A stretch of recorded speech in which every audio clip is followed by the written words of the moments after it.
कोई तरक्की कर रहा तो उसकी तरक्की से जलो मत, उसकी तरक्की से ईर्ष्या मत करो। कोई ऊंचाइयों को प्राप्त कर रहा है तो ध्यान रखना उससे जलन और ईर्ष्या नहीं होना चाहिए, उसकी बुराई नहीं होना चाहिए। दूसरों की ख्याति में कभी बाधा बनने की कोशिश मत करिए, परमात्मा तुम्हें भी ख्याति प्रदान करे। दूसरों के यश से कभी जलो मत, दूसरों की तरक्की से कभी ईर्ष्या मत करो, उनके रोड़े मत अटकाओ। लेकिन आदमी ऐसा है, एक ऊपर चढ़ता है टांग खींचने को तैयार नहीं। मेरे भाई ध्यान रखना, नहीं, जीवन को समझने का प्रयास करिए। दूसरों की प्रशंसा में कभी रोड़े मत अटकाना, तुम्हें अपने आप प्रशंसा बिना पुरुषार्थ के उपहार में प्राप्त हो जाएगी।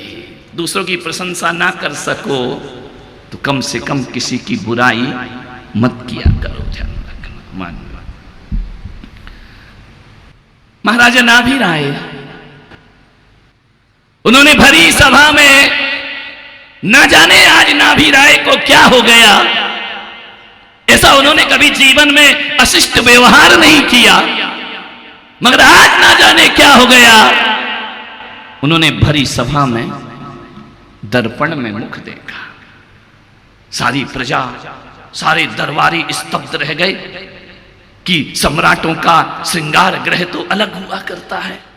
आज सम्राट सिंहासन पर बैठकर दर्पण में मुंह देख रहे हैं।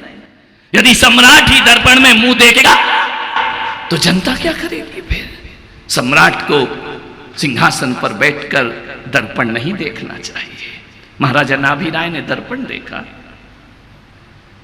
दर्पण देखा करो, देखना चाहिए, मैं विरोध नहीं करता हूं, लेकिन आपसे एक आग्रह करूंगा, दर्पण यदि देखना है, एक नियम लेना, जो बहुत सुंदर स्त्री है उसे दर्पण 2 बार देखना चाहिए, वो जो ज्यादा सुंदर नहीं है उसे दर्पण 10 बार देखना चाहिए।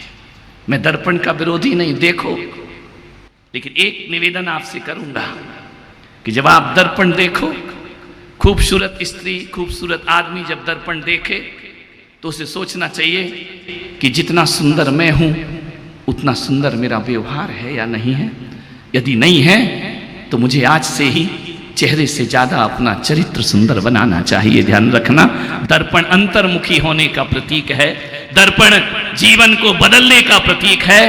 वो जो सुंदर नहीं है उन्हें ये देखना चाहिए कि देख, तेरे चेहरे से तो तुझे ख्याति मिल नहीं सकती, तेरे चेहरा में अट्रैक्शन आ नहीं सकता, देख तेरे चेहरे की तुझे प्रशंसा नहीं मिलेगी। अब ऐसा काम कर, ऐसा काम करूंगी आज से अपने जीवन में कि चेहरा भले सुंदर ना हो, मेरा व्यवहार इतना सुंदर हो कि मैं लोगों के दिलों में राज। चेहरा नहीं बदल सकते हो, चरित्र बदल सकते हो, ध्यान रखना। इतना सुंदर बनाओ। लता मंगेशकर कोई बहुत सुंदर चेहरा नहीं था, लेकिन उसने अपनी आवाज से लोगों के दिलों में जादू कर दिया। ध्यान रखना है, आवाज, चेहरा सुंदर ना हो, चरित्र सुंदर बनाओ। और चेहरा जितना सुंदर है उससे ज्यादा सुंदर अपना व्यवहार होना। गोरा मुख हो, सुंदर आंखें हो, बोलने का तमीज ना हो, कौन पसंद करेगा उसे? ध्यान रखिए मान्यवर, व्यवहार अच्छा बनाइए अपना। नाभिराय ने दर्पण देखा। मैं कहता हूं अपने जीवन में किसी की आत्मकथा पढ़ो या ना पढ़ो, आदमी को अपनी जिंदगी की आत्मकथा जरूर पढ़ना चाहिए। मान्यवर, विचार करना है। आदरणीय देवनानी जी यहां बैठे हैं। अजमेर में मेरे बहुत सत्संग इन्होंने किया, मेरा चतुर्मास हुआ, जब जब समय मिलता था चले आते थे। पिछले वर्ष ऋषभदेव चतुर्मास में जैसे ही उन्हें पता लगा महाराज हैं, दर्शन को आ गए। अभी यहां पर पधारे। इनका देवनानी जी क्या बात है? बोले उदयपुर आया और आपका सुना और मैं ना हूं, ऐसे कैसे हो सकता है? ऐसा बेदाग छवि राजनीति में उन्होंने कभी राजनीतिक लाभ उठाने का कारण उपाय नहीं किया। उन्होंने अपने कभी जीवन में अपने आदर्श और मूल्यों को नहीं खोया।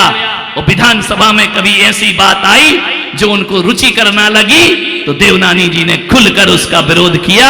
चाहे पक्ष हो या विपक्ष हो, निष्पक्ष विधानसभा के सिंहासन पर जो बैठता है, ऐसा व्यक्तित्व हमारे पास मौजूद है, जिन्होंने कभी अन्याय अनीति का साथ नहीं दिया। संत चरण हो तो वंदना को अपने आप पहुंच जाया। नाम सही रखा है, ध्यान रखना। सरनेम तो बहुत ही अच्छा, देवनानी, ध्यान रखना। मान्यवर देव पुरुष के समान। क्योंकि मैं प्रशंसा नहीं कर रहा हूं कि वो यहां पर आए हैं, मैं उनके व्यक्तित्व को बहुत अंदर से जानता हूं, पूर्व परिचित हूं। मुझे बताया गया कि आज देवनानी जी आएंगे। मैंने कहा अवश्य, यदि उन्हें पता लगे मैं यहां हूं, वो जरूर दर्शन को वहां पर पहुंचा करते हैं। जोरदार तालियां ऐसे व्यक्तित्व के लिए यहां पर बजाना चाहिए। मान्यवर विचार करना है, सोचना है।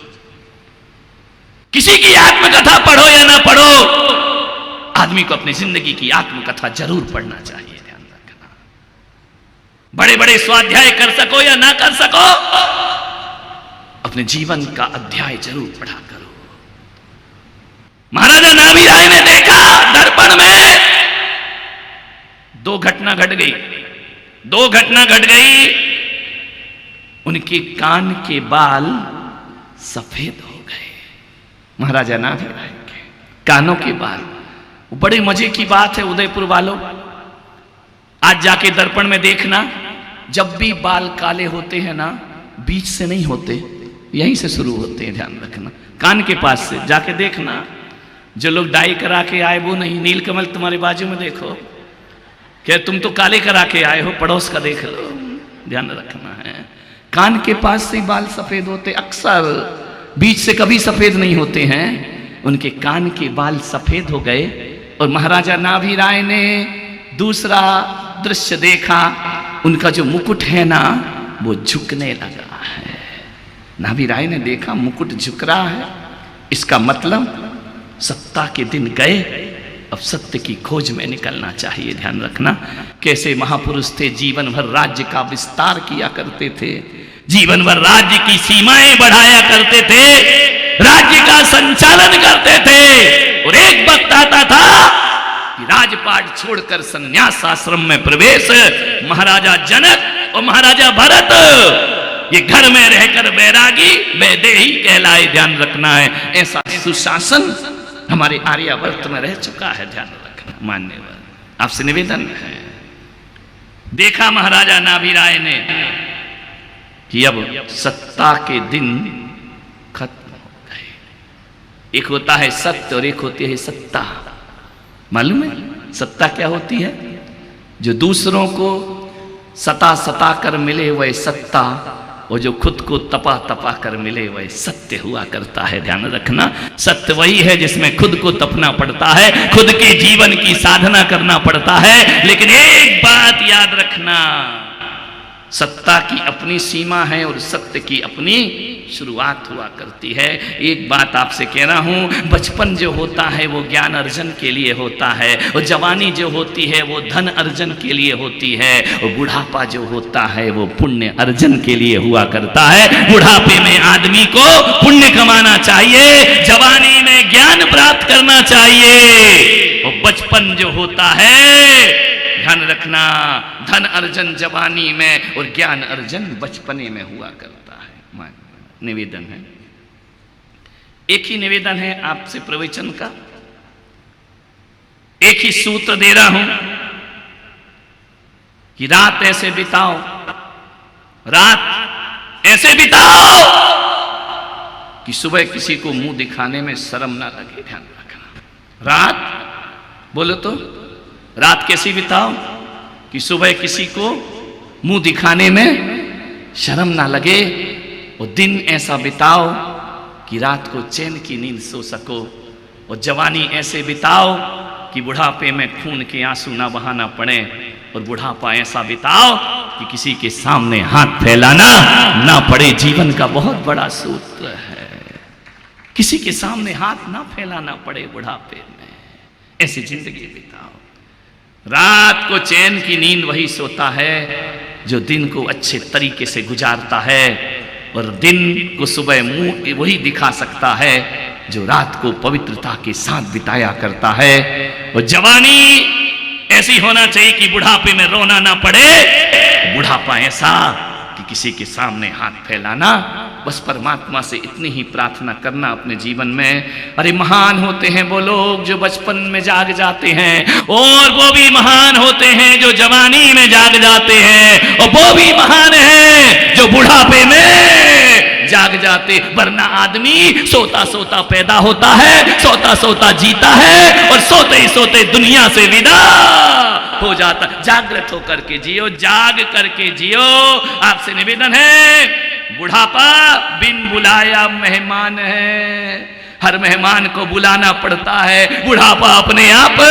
और एक बात याद रखना, बचपन जाता है तो जवानी देकर जाता है, और जवानी जाती है तो बुढ़ापा देकर जाती है। लेकिन बुढ़ापा कुछ देकर नहीं जाता, बुढ़ापा आदमी को लेकर ही दुनिया से चला जाता है। बुढ़ापा क्या देगा? कुछ नहीं देगा, वो तुम्हें दुनिया से उठा करके ले जाएगा। एक निवेदन है, बुढ़ापा न जीवन की शुरुआत है, न बुढ़ापा जीवन का समापन है। ध्यान रखना, ये मत सोचना कि बुढ़ापा जीवन की समापन है, न शुरुआत है, न इतिवृत्ति है। बुढ़ापा अभिशाप नहीं है मेरे भाई, बुढ़ापा तो जिंदगी का सुनहरा अध्याय हुआ करता है, जहां हम जिंदगी भर के किए हुए अनुभव को पढ़ा करते हैं। ध्यान रखिए, आपसे निवेदन, सुनहरा अध्याय है, थको मत।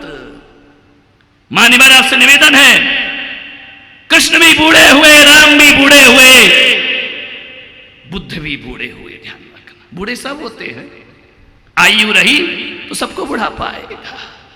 लेकिन एक बात याद रखना, कितने भी बुढ़ापे को बचाने के उपाय कर लो, कितनी भी गोलियां खा लो, कितनी भी प्लास्टिक सर्जरी करा लो, तुम शरीर को धोखा दे सकते हो, लेकिन भीतर बैठी आत्मा को धोखा नहीं दे सकते हो। बुढ़ापा तो आएगा ही आएगा, कितना भी ब्यूटी पार्लर चली जाओ, कितना भी लिपाई पुताई कराए आओ, कोई फर्क नहीं पड़ने वाला है। ध्यान रखना, कितना भी आप कुछ कर लो, ध्यान रखिए, आपसे निवेदन है, कितना भी आप कर लो। दो महिलाएं बैठी थी, एक महिला ने ट्रेन में सफर कर रही थी, एक 40 साल की थी, दूसरी ने पूछा बहन तेरी उम्र क्या है? बोले ज्यादा नहीं है, 25 साल है। तो 40 बता रही, 25। महिलाएं कभी सही उम्र नहीं बताती हैं, और आदमी सही इनकम नहीं बताया करता है। पूछो कितना कमा रहे हो? बस महाराज दाल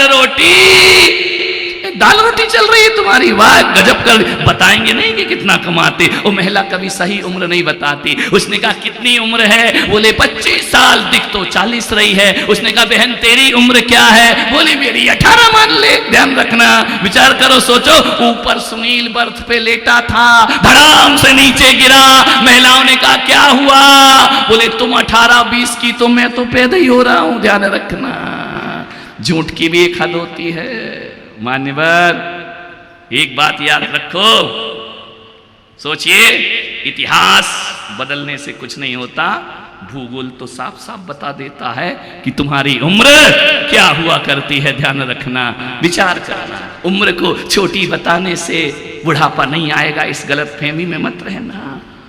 इन झुर्रियों को मिटाने से बुढ़ापा नहीं आएगा, नकली बत्ती सी लगाने से बुढ़ापा नहीं आएगा। इस गलतफहमी में मत जीना मेरे भाई।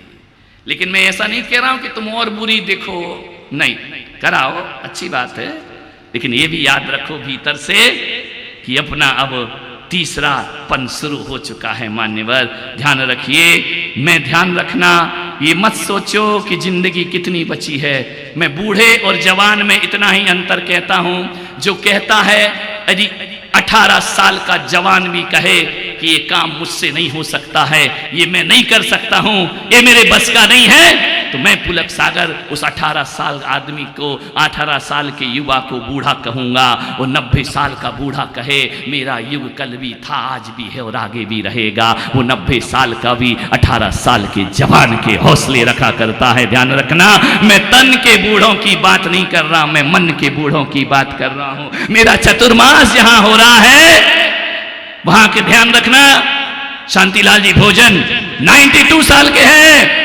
ध्यान रखिए, 4 माला चढ़ते हैं उतरते हैं, थकान नहीं होती है। और एक 20-25 साल का युवा की सांस फूल जाया करती है, सुबह से शाम भाग दौड़ करते हैं, वही जोश है, वही आवाज में दम है। मान्यवर मैं कहता हूं 92 साल के होकर भी वो 92 साल के जवान हैं, और जो सीढ़ी नहीं चढ़ सकता वो 30 साल का भी 80 साल के बूढ़े से कम नहीं हुआ करता है। जो आशाएं छोड़ देता है, जो कहता है कि अब हम कुछ नहीं कर सकते हैं, वो जवानी में भी बूढ़ा है। और जो कहता है मेरे बस में सब कुछ कर सकता हूं, एक बात याद रखो, ये मोक्ष की यात्रा बुढ़ापे में होती है, ये मोक्ष की यात्रा, ये धर्म ध्यान बुढ़ापे में है। कहा है चारों स्पन में अंतिम जीवन जो होता है वो धर्म के लिए हुआ करता है। मान्यवर बूढ़ा कौन है? कौन है बूढ़ा? जिस बहू से एक गिलास पानी उठाने में आलस कर रही है वो बूढ़ी है, और जो सास घड़ा भर कर ला रही है वो जवान सास हुआ करती है। ध्यान रखिए, अपने आप को जवान बना करके रखो, बूढ़ा बना करके क्यों रखा करते हो? क्यों कहते हमसे ये नहीं होगा? मान्यवर एक बहुत बड़े ज्योतिषाचार्य हुए, अंक ज्योतिष के जनक कीरो, 80 वर्ष की उम्र में उन्होंने ग्रीक भाषा सीखी। ध्यान रखना, कितने वर्ष की उम्र में? जहां तुम कहते हो कि 80 में हमसे चला नहीं जाता, हमारी मेमोरी काम नहीं करती है, उन्होंने ग्रीक भाषा सीखी। मान्यवर सुकरात ने 70 वर्ष की उम्र में साहित्य लिखना शुरू किया, 70 वर्ष की उम्र में। आपसे निवेदन है, पिकासो ने 90 वर्ष की उम्र में चित्र बनाना सीखे। मान्यवर एक बात याद रखना, शरीर बूढ़ा हो जाए लेकिन आदमी को कभी मन बूढ़ा नहीं करना चाहिए अपनी जिंदगी में। मन हमारा जवान ही होना चाहिए। बूढ़ा कौन? जो कुछ नहीं कर सकता। आपसे निवेदन है कि बुढ़ापे को कैसा बिता रहे हो? कैसा है बुढ़ापा तुम्हारा? अक्सर मैं बुढ़ापा देखता हूं, बहुओं की बुराई, लड़के की बुराई, पोते की बुराई, पड़ोसी की बुराई, रिश्तेदारों की बुराई। 24 घंटे बूढ़ों का यही काम बचा है क्या? बहू ऐसी नहीं है, बेटी ऐसी नहीं है, दामाद ऐसा है, पोते नहीं सुनते हैं, ये काम नहीं करता है, नौकरानी सही नहीं है, ये भद्दा चरित्र, ये सब बुढ़ापा बिताना है तुम्हें? जीवन अध्याय, नया अध्याय लिखो इस बुढ़ापे में। ध्यान रखिए, बहू क्या कर रही, पोते क्या कर रहे हैं, वो ढंग से बात नहीं करते, उससे हमारा व्यवहार अच्छा नहीं है, बैठ जाते हैं मंदिर के चौपालों पर और बैठ के सिवा बुराई के कुछ और काम। अरे बुढ़ापा ऐसे मत बिताओ, तुम्हें आने वाली जिंदगी की तैयारी करना है। मान्यवर जिंदगी भर बहू बेटों को कोसते कोसते मर जाओगे क्या अपनी जिंदगी में? मान्यवर आपसे निवेदन है, अरे उनका उनको सौंपो, तुम तो दाल रोटी खाओ और प्रभु के गीत गाओ। बुढ़ापा इसके लिए होता है, लेकिन क्या करें, दिल है कि मानता नहीं। ध्यान